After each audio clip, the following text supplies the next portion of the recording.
MEP Drawings and Designs അഥവാ mechanical electrical plumbing ഡിസൈൻസും ഡ്രോയിങ്സിനെയും കുറിച്ചാണ് ഈ വീഡിയോയിൽ. പ്രത്യേകിച്ച് ഒരു വീടോ ബിൽഡിങ്ങോ കൺസ്ട്രക്ട് ചെയ്യുന്നവർക്ക് ഇലക്ട്രിക്കൽ ഡിസൈൻസും പ്ലംബിംഗ് ഡ്രോയിങ്സും ആവശ്യമുണ്ടെങ്കിൽ താഴെയുള്ള നമ്പറിൽ ബന്ധപ്പെടാവുന്നതാണ്. ഈ വീഡിയോയിൽ നമ്മൾ ഡീറ്റെയിൽ ആയിട്ട് ഡിസ്കസ് ചെയ്യാൻ പോകുന്നത് MEP ഡ്രോയിങ് അഥവാ ഇലക്ട്രിക്കൽ അല്ലെങ്കിൽ പ്ലംബിംഗ് ഡ്രോയിങ്സ് ചെയ്യുന്ന സമയത്ത് എന്തൊക്കെ ഡോക്യുമെൻറ്റ്സ് വേണം, ഏതൊക്കെ ഫോർമാറ്റിലാണ് ഡോക്യുമെൻ്റ് വേണ്ടത്, ഇതുകൊണ്ട് നിങ്ങൾക്ക് എന്താണ് ഗുണം എന്നിവയെക്കുറിച്ചൊക്കെ ബ്രീഫ് ആയിട്ട് എക്സ്പ്ലെയിൻ ചെയ്യുന്ന ഒരു വീഡിയോ ആണ് ഈ വീഡിയോ. ഒട്ടും ദീർഘിപ്പിക്കുന്നില്ല, വീഡിയോയിലേക്ക് കിടക്കാം. ഹായ്, ഞാൻ Amrit Shishir, electrical consultant. Welcome to our channel Shishiram engineering service. വീഡിയോയുടെ ഇൻട്രോയിൽ പറഞ്ഞതുപോലെ തന്നെ നമ്മളിവിടെ ഡിസ്കസ് ചെയ്യാൻ പോകുന്നത് MEP ഡിസൈൻസും ഡ്രോയിങ്സിനെയും കുറിച്ചാണ്. MEP എന്ന് പറഞ്ഞാൽ mechanical electrical plumbing designs and drawings. നിങ്ങളൊരു വീടോ മറ്റു ബിൽഡിങ്ങോ കൺസ്ട്രക്ഷൻ ചെയ്യുന്നുണ്ടെങ്കിൽ അവിടെ ഡെഫിനറ്റായിട്ട് നിങ്ങൾ സിവിൽ ഡ്രോയിങ് അല്ലെങ്കിൽ ആർക്കിടെക്ചർ ഡ്രോയിങ്സ് ചെയ്യാറുണ്ട്. ഇത് ചെയ്തതിന് ശേഷം നിങ്ങൾ കോടിക്കണക്കിനോ ലക്ഷക്കണക്കിനോ രൂപ മുടക്കിയിട്ട് എടുക്കുന്ന ഒരു ബിൽഡിങ്ങിൽ ഇതിൻ്റെ ഇലക്ട്രിക്കലും പ്ലംബിംഗ് ഡിസൈൻസും, കാരണം മെക്കാനിക്കൽ എന്ന് പറഞ്ഞാൽ വളരെ അപൂർവം ബിൽഡിങ്ങുകൾക്ക് മെക്കാനിക്കൽ അഥവാ HVAC ഡിസൈൻസും അതേപോലെ തന്നെ ഫയർ ആൻഡ് സേഫ്റ്റീൻ്റെ ഒക്കെ വരുന്നുള്ളൂ. എല്ലാ ബിൽഡിങ്ങിലും പക്ഷേങ്കിൽ ഇലക്ട്രിക്കൽ ആൻഡ് പ്ലംബിംഗ് ഡിസൈൻസിൻ്റെ അത്യാവശ്യമായിട്ടുള്ള ഒരു കാര്യമാണ്. വളരെ അപൂർവം ആളുകൾ മാത്രമേ നമ്മുടെ നാട്ടിൽ ഇന്നും ഇലക്ട്രിക്കലും പ്ലംബിങ്ങും ഡിസൈൻ വരച്ചിട്ട് ഒരു ബിൽഡിംഗ് എടുക്കുന്നുള്ളൂ.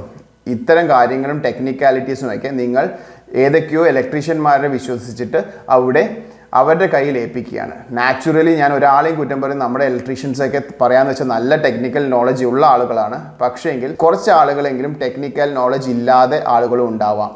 അങ്ങനെ വരുമ്പോൾ നിങ്ങൾ ഇത്രയും കോടിക്കണക്കിനോ ലക്ഷക്കണക്കിനോ രൂപ മുടക്കിയിട്ട് എടുക്കുന്ന ബിൽഡിങ്ങിൽ ഈ റിസ്ക് എടുക്കേണ്ട ആവശ്യമുണ്ടോ? വളരെ ചെറിയൊരു പൈസ മുടക്കിക്കൊണ്ട് നിങ്ങൾക്ക് ഡീറ്റെയിൽഡ് ആയിട്ടുള്ള ഇലക്ട്രിക്കൽ ആൻഡ് പ്ലംബിംഗ് ഡ്രോയിങ്സും ക്വാളിഫൈഡ് ആയിട്ടുള്ള ഇലക്ട്രിക്കൽ എഞ്ചിനീയേഴ്സിനെ കൊണ്ട് തന്നെ ചെയ്യിപ്പിക്കാവുന്നതാണ്. ഓക്കെ, അതിനെക്കുറിച്ചാണ് ഈ വീഡിയോ. ഇതിൻ്റെ അകത്ത് നിങ്ങൾക്ക് എന്തൊക്കെയാണ് ഇതിൻ്റെ മേജറായിട്ടുള്ള യൂസും കാര്യങ്ങളും എന്ന് നമുക്ക് ആദ്യം ഒന്ന് ബേസിക് ആയിട്ട് പറഞ്ഞു പോകാം. ഫസ്റ്റ് ഓഫ് ഓൾ, നിങ്ങളുടെ സേഫ്റ്റിയും നിങ്ങളുടെ വീടിൻ്റെ സേഫ്റ്റിയും, ഒരു സിവിൽ ബിൽഡിങ്ങിൽ തകർന്നു വീണ് ഒരു എന്തെങ്കിലും അപകടം പറ്റുമോ എന്നൊക്കെ വളരെ അപൂർവം കേൾക്കുന്ന ഒരു ന്യൂസാണ്. പക്ഷേ ഇലക്ട്രിക്കൽ കറണ്ട് ഷോർട്ട് സർക്യൂട്ട് കാരണം തീ പിടിച്ചു, അതേപോലെ തന്നെ ഷോക്ക് അടിച്ച് മരണപ്പെട്ടു, ഇതൊക്കെ സർവ്വസാധാരണമായിട്ട് കേൾക്കുന്ന ന്യൂസായി മാറിയിട്ടുണ്ട്. എന്നിട്ടും നമ്മൾ ഇതിൻ്റെ സേഫ്റ്റിയെക്കുറിച്ച് വളരെ ബോധേഡ് അല്ലാണ്ടാണ് പോകുന്നത്.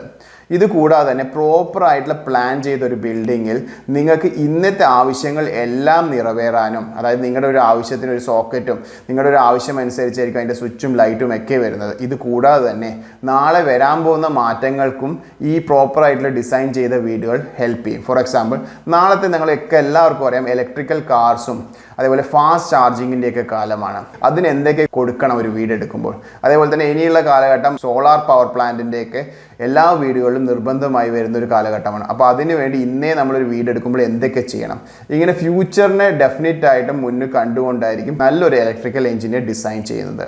ഇത് കൂടാതെ തന്നെ പ്രോപ്പറായിട്ട് ഡിസൈൻ ചെയ്ത വീടിൽ മെറ്റീരിയൽ വേസ്റ്റേജ് കുറയ്ക്കാനും റീവർക്ക് കുറച്ചുകൊണ്ട് നമുക്ക് നല്ലൊരു പൈസ സേവ് ചെയ്യാനും പറ്റും. ഇത് കൂടാതെ തന്നെ പ്രോപ്പറായ വയർ ചെയ്ത വീടിൽ ഇലക്ട്രിസിറ്റിയും ബില്ലും കുറയ്ക്കാൻ പറ്റും. പ്രോപ്പർ വയർ യൂസേജും പ്രോപ്പർ ക്വാളിറ്റിയുള്ള വയർ യൂസേജൊക്കെ ഇൻക്ലൂഡ് ചെയ്തുകൊണ്ട്. അതുകൂടാതെ തന്നെ ഏറ്റവും വലിയ അഡ്വാൻറ്റേജ് ആയിട്ട് ഞാൻ പറയുന്നത് മെയിൻ്റനൻസിൽ വളരെയധികം ഹെൽപ്പ് ചെയ്യുന്ന ഒരു കാര്യമാണ്.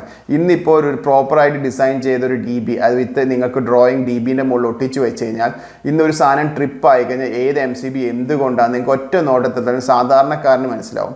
ഒരു ഇലക്ട്രീഷ്യനെ വിളിച്ച് ഒരുപാട് അങ്ങോട്ടും ഇങ്ങോട്ടും ആലോചിച്ച് വയർ ഒരിക്കലും ഒന്നും ആവശ്യമില്ല. പ്രോപ്പറായി ഡിസൈൻ ചെയ്ത് ഡ്രോയിങ് അനുസരിച്ച് ചെയ്തൊരു വീട്ടിൽ അതിൻ്റെ ഏത് MCB ട്രിപ്പായോ എന്തുകൊണ്ടായിരിക്കുന്നു മിക്കവാറും ഈ ഡ്രോയിങ് നോക്കുമ്പോൾ തന്നെ നിങ്ങൾക്ക് മനസ്സിലാവുന്നതായിരിക്കും. ഒരു ഇലക്ട്രിക്കൽ ഡ്രോയിങ് ഉണ്ടാക്കുമ്പോൾ നിങ്ങൾക്ക് എന്തൊക്കെയാണ് അത്യാവശ്യമായിട്ട് വേണ്ട ഡോക്യുമെൻറ്റ്സ് എന്നാണ് ഇവിടെ ഡിസ്കസ് ചെയ്യുന്നത്. ആദ്യം തന്നെ നിങ്ങൾക്ക് വേണ്ടത് ഒരു സിവിൽ അല്ലെങ്കിൽ ആർക്കിടെക്ചർ പ്ലാൻ. എന്ത് ചെയ്താലും ഇപ്പോൾ ഇന്നത്തെ കാലത്ത് നിങ്ങളുടെ കയ്യിൽ അതുണ്ടാവും. പിന്നെ 3D ഇൻറ്റീരിയർ ആൻഡ് എക്സ്റ്റീരിയർ നിങ്ങൾ മിക്കവാറും ആൾക്കാർ വരയ്ക്കാറുണ്ട്. ഇൻറ്റീരിയർ വളരെ അപൂർവം ആൾക്കാരെ വരയ്ക്കാറുള്ളൂ. ഉണ്ടെങ്കിൽ നല്ലത്, ഇല്ലെങ്കിൽ നമുക്ക് ചെയ്യാനൊക്കെ പറ്റും. പക്ഷേ ഉണ്ടെങ്കിൽ നമുക്ക് റെഫറൻസ് എടുക്കാൻ വേണ്ടിയിട്ട് അത് യൂസ് ചെയ്യാം. തേർഡ്, നമ്മൾ ആവശ്യപ്പെടുന്നത് നിങ്ങൾ ഒരു ബിൽഡിംഗ് കൺസ്ട്രക്ട് ചെയ്യുമ്പോൾ പഞ്ചായത്ത് അല്ലെങ്കിൽ മുനിസിപ്പാലിറ്റിയിൽ ഇതിൻ്റെ പെർമിഷന് വേണ്ടി പ്രപ്പോസൽ പ്ലാൻ കൊടുക്കും. ഈ ഒരു പ്ലാൻ കിട്ടിക്കഴിഞ്ഞാൽ നമുക്ക് ഏത് ഭാഗത്തു നിന്നാണ് പോസ്റ്റ് വരുന്നത് അതിനനുസരിച്ച് മീറ്റർ ബോക്സും അതേപോലെ തന്നെ പ്ലോട്ടിൻ്റെ വീതിയും വിസ്താരണവും അതിൻ്റെ ഷേപ്പും കാര്യങ്ങളൊക്കെ കാര്യങ്ങളൊക്കെ കണ്ട് നമുക്ക് CCTV ക്യാമറ ആംഗിൾസും മറ്റും എങ്ങനെ സെറ്റ് ചെയ്യണമെന്നൊക്കെ വൃത്തിയായിട്ട് ഒരു പ്ലോട്ട് സർവേ നടത്തിയതുപോലെ തന്നെ നമുക്ക് ഈ പ്ലാന് കിട്ടിയാൽ നമുക്ക് ചെയ്യാൻ പറ്റും. ഇതൊന്നും ഇല്ലാതെ ആൾക്കാർ വിഷമിക്കേണ്ട, നമുക്ക് ബേസിക് ആയിട്ട് ആവശ്യം നിങ്ങളുടെ സിവിൽ പ്ലാൻ തന്നെയാണ്. അതുണ്ടെങ്കിൽ നമുക്ക് ബാക്കിയെല്ലാം വരച്ച് അഡ്ജസ്റ്റ് ചെയ്യാൻ പറ്റും. മറ്റ് 2 ഡോക്യുമെന്റ് ഉണ്ടെങ്കിൽ നമുക്ക് ഹെൽപ്പ് ചെയ്യുന്നു മാത്രം. നെക്സ്റ്റ് ഡിസ്കസ് ചെയ്യുന്നത് ഏത് ഫോർമാറ്റിൽ വേണം നമുക്ക് ഫയൽ. ബേസിക്കലി നമ്മൾ പ്രിഫർ ചെയ്യുന്നത് ഓട്ടോകാഡ് ഫോർമാറ്റിലാണ്. ഓട്ടോകാഡ് ഫോർമാറ്റ് ഇല്ലെങ്കിൽ കുഴപ്പമൊന്നുമില്ല. PDF ഫോർമാറ്റിൽ നിങ്ങൾക്ക് ഇതിൻ്റെ ഫയലുകൾ ഉണ്ടെങ്കിൽ അത് അയച്ചു തന്നാലും മതി. നമുക്ക് ഓട്ടോകാഡിൽ വർക്കൗട്ട് ചെയ്ത് നിങ്ങൾക്ക് പ്ലാനുകൾ അയച്ചു തരാൻ പറ്റും. കുറച്ച് ആളുകളെങ്കിലും ഇപ്പോൾ ടെൻഷൻ ആവുന്നുണ്ടാവും, നിങ്ങൾക്ക് PDF ഫയൽ ഇല്ല, നിങ്ങൾ ഫേസ്ബുക്കിൽ നിന്നോ മറ്റോ എടുത്ത ഒരു പ്ലാനാണ്, അല്ലെങ്കിൽ നിങ്ങൾക്ക് സിവിൽ പ്ലാൻ വരച്ച് തന്നത് ഒരു പേപ്പറിൽ പ്രിന്റ് ചെയ്തിട്ട് തന്നാണ്, ഇത് കൂടുതൽ വേറെ ഒരു സോഫ്റ്റ്വെയർ ആയിട്ടുള്ള കോപ്പിയോ മറ്റോ നിങ്ങൾ സൂക്ഷിച്ചിട്ടില്ല, അല്ലെങ്കിൽ നിങ്ങളുടെ കയ്യിലുള്ള പ്ലാൻ ഒരു ഫോട്ടോ രൂപത്തിൽ JPEG രൂപത്തിലാണ്, അല്ലെങ്കിൽ സ്വന്തമായിട്ട് വരച്ച പെയിന്റിൽ വരച്ച ഒരു പ്ലാനാണ്. ചിലപ്പോൾ നമുക്കൊക്കെ വരുന്ന പ്ലാന് ആശാരി, കുറ്റിയടിക്കുന്ന ആശാരി അവരെ കൈകൊണ്ട് വരച്ചു കൊടുത്ത പ്ലാൻ ആയിരിക്കും. ഇതൊക്കെ നമുക്ക് വരാറുണ്ട്. ഇതൊക്കെ വന്നാൽ നിങ്ങൾക്ക് ടെൻഷൻ അടിക്കേണ്ട ആവശ്യമൊന്നുമില്ല. ഇത്തരം പ്ലാനുകൾ ആണെങ്കിലും മറ്റേ ഫോർമാറ്റിലൊന്നും ഇല്ലെങ്കിലും നമ്മൾ ചെറിയ പൈസ ചാർജ് ചെയ്തുകൊണ്ട് നമുക്കിത് ഓട്ടോകാഡ് ഫോർമാറ്റിലേക്ക് കൺവേർട്ട് ചെയ്ത് നമ്മുടെ ഇവിടെയുള്ള ഡ്രാഫ്റ്റ്മാനെ കൊണ്ട് ഫുൾ റീവർക്ക് ചെയ്ത് റീഡ്രോ ചെയ്തെടുത്ത് നമുക്ക് വർക്കൗട്ട് ചെയ്യാവുന്നതാണ്. ഐ ഹോപ്പ് നിങ്ങൾക്ക് ഇതിൻ്റെ ബേസിക് ആയിട്ട് അറിയേണ്ട എല്ലാ കാര്യങ്ങളും ഞാനിവിടെ ഡീറ്റെയിൽ ആയിട്ട് എക്സ്പ്ലെയിൻ ചെയ്തിട്ട് എന്തിനാണ് ഇലക്ട്രിക്കൽ ഡ്രോയിങ്, എന്തൊക്കെ കാര്യങ്ങളാണ് ഇലക്ട്രിക്കൽ ഡ്രോയിങ് വരയ്ക്കാൻ വേണ്ടി നമുക്ക് ആവശ്യം, ഏത് ഫോർമാറ്റിലാണ് നിങ്ങൾക്കത് നമുക്ക് ഫോർവേഡ് ചെയ്യേണ്ടത്, കുറച്ചും കൂടി ഡീറ്റെയിൽസ് നമ്മൾ ചോദിക്കാറുണ്ട്. ഫോർ എക്സാമ്പിൾ നിങ്ങളുടെ കിച്ചണിൽ എന്തൊക്കെ അറേഞ്ച്മെൻറ്റ്സും കാര്യങ്ങളൊക്കെ ചെയ്യണം, അതുകൂടാതെ തന്നെ നിങ്ങൾ ഫോൾ സീലിംഗ് ചെയ്യുന്നുണ്ടോ, നിങ്ങൾക്ക് LED ബോക്സ് കൺസീൽഡ് ആയിട്ടാണോ വേണ്ടത് അല്ലെങ്കിൽ സർഫേസ് മൗണ്ട് ആയിട്ടാണോ വേണ്ടത്, അങ്ങനെ ഒരുപാട് ചെറിയ ചെറിയ മറ്റുള്ള ക്വസ്റ്റ്യൻസ് ഉണ്ട്. നമ്മൾ ടെക്നിക്കാലിറ്റീസിലേക്ക് കൂടുതൽ പോകുന്നില്ല. നിങ്ങളുടെ ആവശ്യങ്ങൾ പറഞ്ഞാൽ നിങ്ങൾ ഒരു മീറ്റിങ്ങോ മറ്റോ ചെയ്ത് ടെലിഫോണിക് ആയിട്ടും വാട്സാപ്പ് ആയിട്ടോ അല്ലെങ്കിൽ സൂം മീറ്റ് ആയിട്ടോ ഒക്കെ നമ്മൾ വന്ന് നിങ്ങളായിട്ട് ഡീറ്റെയിൽഡ് ആയിട്ട് ഡിസ്കസ് ചെയ്ത് നിങ്ങളുടെ ആവശ്യങ്ങൾ ഓരോന്ന് നോട്ട് ഡൗൺ ചെയ്ത് അതിനനുസരിച്ചിട്ടായിരിക്കും നമ്മൾ ഡ്രോയിങ് പ്രിപ്പയർ ചെയ്യുക. ആദ്യം തന്നെ നിങ്ങൾക്ക് ഒരു ഫസ്റ്റ് ലുക്ക് ഡ്രോയിങ് തരും. ഇതിൻ്റെ അകത്ത് നിങ്ങൾക്ക് ആവശ്യമുള്ള ഫർണിച്ചർ ഡ്രോയിങ്സും അതിൻ്റെ അകത്ത് അതേപോലെ തന്നെ ഏതൊക്കെ സ്വിച്ചുകൾ വേണം, അതിൻ്റെ അകത്ത് എവിടെയൊക്കെ വെക്കണം, അത് ഇൻവെർട്ടർ കൺട്രോൾഡ് ആയിരിക്കും, KCB കൺട്രോൾഡ് ആയിരിക്കും, മാസ്റ്റർ സ്വിച്ച് കൺട്രോൾഡ് ആയിക്കോ എന്നൊക്കെ ഡീറ്റെയിൽഡ് ആയിട്ട് മാർക്ക് ചെയ്തിട്ടുണ്ടാവും. മാസ്റ്റർ സ്വിച്ച് എന്ന് പറഞ്ഞു കഴിഞ്ഞാൽ മാസ്റ്റർ ബെഡ്റൂമിലും അതേപോലെ തന്നെ മറ്റ് ബെഡ്റൂംസിലോ അല്ലെങ്കിൽ കോമൺ ഏരിയയിലോ കൊടുക്കുന്ന ഒരു സ്വിച്ചാണ്. ആ സ്വിച്ച് ഇട്ട് കഴിഞ്ഞാൽ ഈ മാസ്റ്റർ ബെഡ്റൂം കൺട്രോൾസിൽ കത്തുന്ന എല്ലാ ലൈറ്റും ഒരുമിച്ച് കത്തും. ഇതൊരു പാനിക് ബട്ടൺ അല്ലെങ്കിൽ ഒരു എമർജൻസി ബട്ടൺ ആയിട്ട് യൂസ് ചെയ്യുന്നതാണ്. അപ്പോൾ ഇത്തരം ഫസ്റ്റ് ലുക്ക് ഡ്രോയിങ് നമ്മൾ തരുമ്പോൾ അതിൻ്റെ അകത്ത് പ്ലാനിൽ പറഞ്ഞ പോലെയുള്ള ഫർണിച്ചർ ലേഔട്ട്, അതേപോലെ സ്വിച്ചിൻ്റെ പൊസിഷൻ, സോക്കറ്റിൻ്റെ പൊസിഷൻ, ഇത് എങ്ങനെയാണ് കൺട്രോൾ ചെയ്യുന്നത്, ഏത് ഇൻവെർട്ടർ ആണോ KCB ആണോ എന്നൊക്കെ ഡീറ്റെയിൽ ആയിട്ട് മാർക്ക് ചെയ്തിട്ടുണ്ടാവും. ഇത് കൂടാതെ തന്നെ CCTV ക്യാമറ ആംഗിൾസും നമ്മൾ പ്ലംബിങ് ചെയ്യുമ്പോൾ അതിൻ്റെ വേസ്റ്റ് ടാങ്കും വാട്ടർ ടാങ്കിൻ്റെ ഒക്കെ പൊസിഷൻസ് മാർക്ക് ചെയ്തിട്ടുണ്ടാവും. ഇതാണ് നിങ്ങളുടെ ഫസ്റ്റ് ലുക്ക്.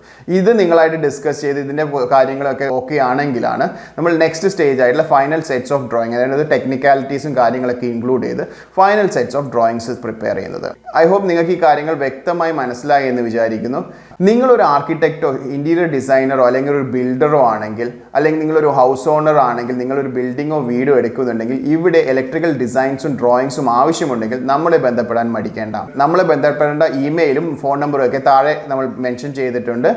ഷിഷിരം എഞ്ചിനീയറിംഗ് സർവീസ് നിങ്ങളുടെ പുതിയ വീടിൻ്റെയോ കൊമേഴ്ഷ്യൽ ബിൽഡിങ്ങിൻ്റെയോ അഥവാ ഫാക്ടറിയുടെയോ ഇലക്ട്രിക്കൽ ഡിസൈൻസും ലേഔട്ട് ഡ്രോയിങ്സും ചെയ്തു കൊടുക്കുന്നതാണ്. സിവിൽ ഡ്രോയിങ് നമുക്ക് അയച്ചു തന്നു കഴിഞ്ഞാൽ നിങ്ങളുടെ ആവശ്യങ്ങളും നമ്മളായിട്ട് ഡിസ്കസ് ചെയ്ത് കഴിഞ്ഞാൽ നിങ്ങൾക്ക് ഇലക്ട്രിക്കൽ ഡ്രോയിങ്സ്, പ്രത്യേകിച്ചും അതിൻ്റെ ലേഔട്ട് ഡ്രോയിങ്സ്, ലൈറ്റും ഫാനും അങ്ങനെയുള്ള സോക്കറ്റ്സും ഏത് പൊസിഷനിൽ വേണം എന്നുള്ള കാര്യം, അതേപോലെ തന്നെ അതിൻ്റെ കോൺഡ്യൂട്ട് പൈപ്പിൻ്റെ ലേഔട്ടും സർക്യൂട്ട് വയേഴ്സിൻ്റെ ലേഔട്ടും DB ഡിസൈൻസും, അതേപോലെ തന്നെ DBയിലെ സ്വിച്ച് ഗിയർ ഐറ്റംസും പ്രൊട്ടക്ഷൻ ഡിവൈസസുകളുടെയും സ്പെസിഫിക്കേഷനും സൈസും കൃത്യമായി മെൻഷൻ ചെയ്തിരിക്കുക. അതായത് MCBയുടെ സൈസിങ്ങും യൂസ് ചെയ്യേണ്ട കേബിളിൻ്റെ സൈസിങ്ങും അതുപോലെ തന്നെ RCCB, SPD, ലൈറ്റ്നിങ് പ്രൊട്ടക്ഷൻ, ആവശ്യമുള്ള എല്ലാ പ്രൊട്ടക്ഷനും കാര്യങ്ങളും എന്നെങ്ങനെയാണ് എവിടെയൊക്കെയാണ് കൊടുക്കേണ്ടത് എന്നൊക്കെ ഡീറ്റെയിൽ ആയിട്ട് ഡിസൈൻ ചെയ്ത് തരുന്നതായിരിക്കും. അതുകൂടാതെ തന്നെ CCTV ലേഔട്ട്സും ഫ്യൂച്ചറിൽ സോളാർ വാട്ടർ ഹീറ്റേഴ്സും സോളാർ പവർ പ്ലാന്റും ഇൻസ്റ്റാൾ ചെയ്യേണ്ട ഫീസിബിലിറ്റി ഡ്രോയിങ്സും, ഇതുകൂടാതെ തന്നെ പ്ലംബിങ്ങും മറ്റ് എസ്റ്റിമേഷൻ ഡിസൈൻസും ഒക്കെ അവൈലബിൾ ആണ്. താല്പര്യമുള്ളവർക്ക് താഴെയുള്ള നമ്പറിൽ കോൺടാക്ട് ചെയ്യാവുന്നതാണ്. ഇലക്ട്രിസിറ്റിയെയും ഇലക്ട്രിക്കൽ എക്യുപ്മെന്റിനെയും ഇതിൽ മാറി വരുന്ന ടെക്നോളജിയെ പറ്റി കൂടുതൽ അറിയാൻ ഈ ചാനൽ സബ്സ്ക്രൈബ് ചെയ്യുക.